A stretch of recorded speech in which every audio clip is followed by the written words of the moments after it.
Pessoal, vamos lá. Hoje o papo é rápido.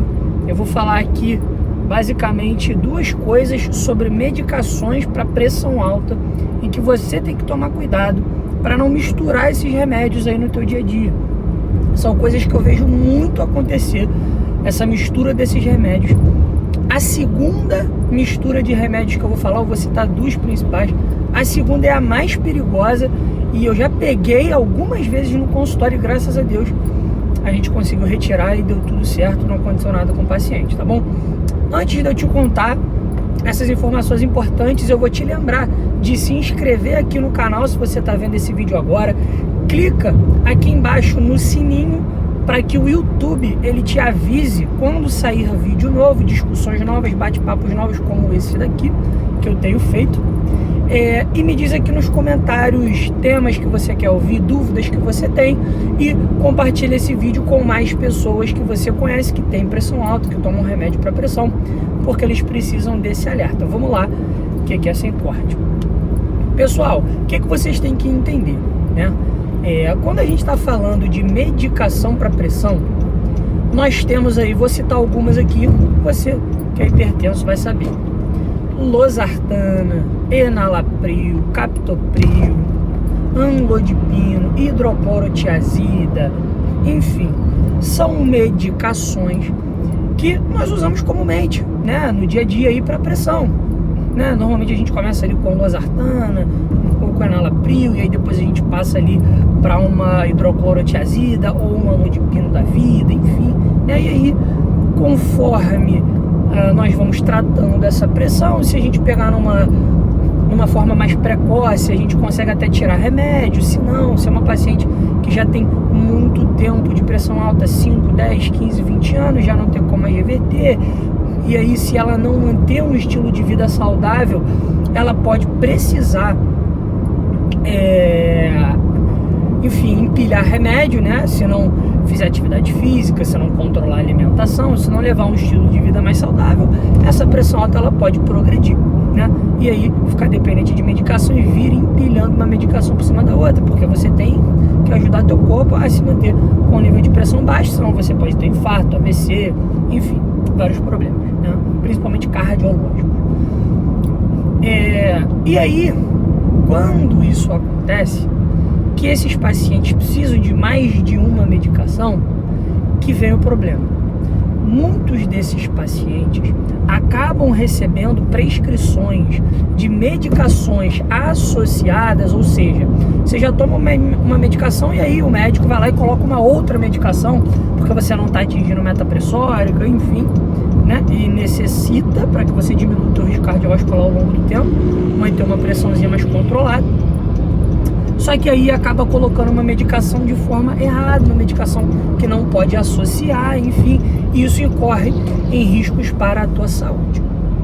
Qual que é a primeira associação, junção de medicações que não deve ser feita, não pode ser feita, porque aumenta muito o risco de você ter alguma complicação?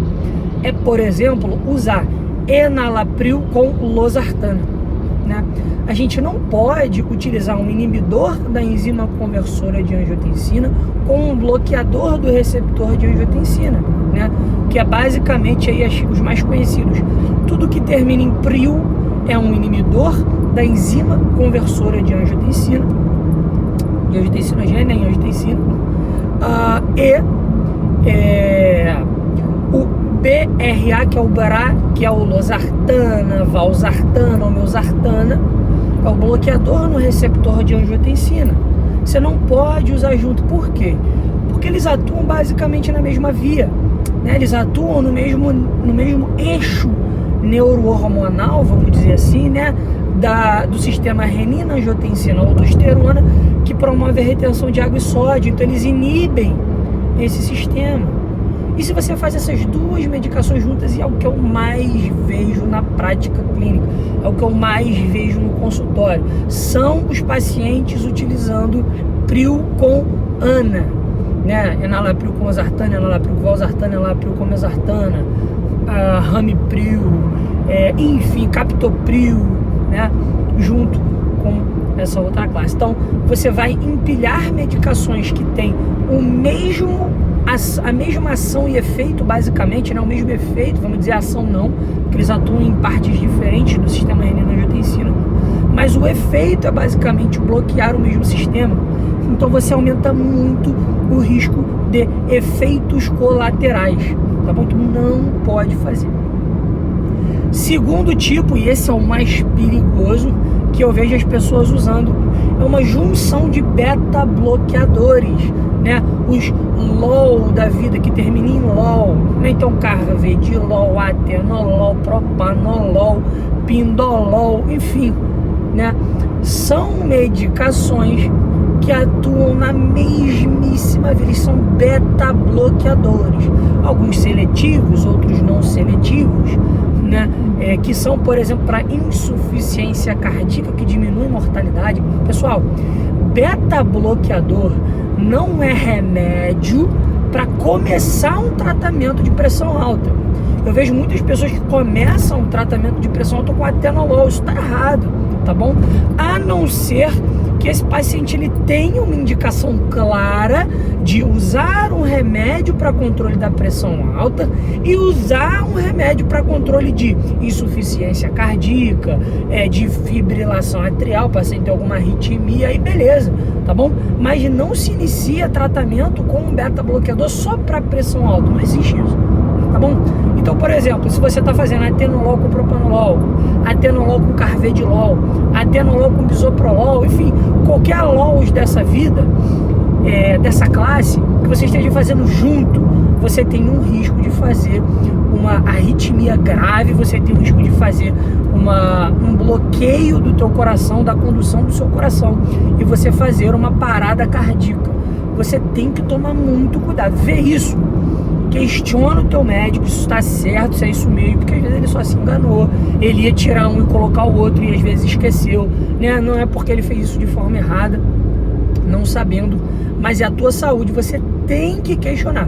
Essa é a junção, é a associação mais perigosa que existe. Você pode literalmente fazer uma parada cardíaca e morrer por conta disso, tá? Então tome muito cuidado, tá bom? Pessoal, essas eram basicamente as duas junções que eu mais vejo no dia a dia, que não podem ser feitas, né?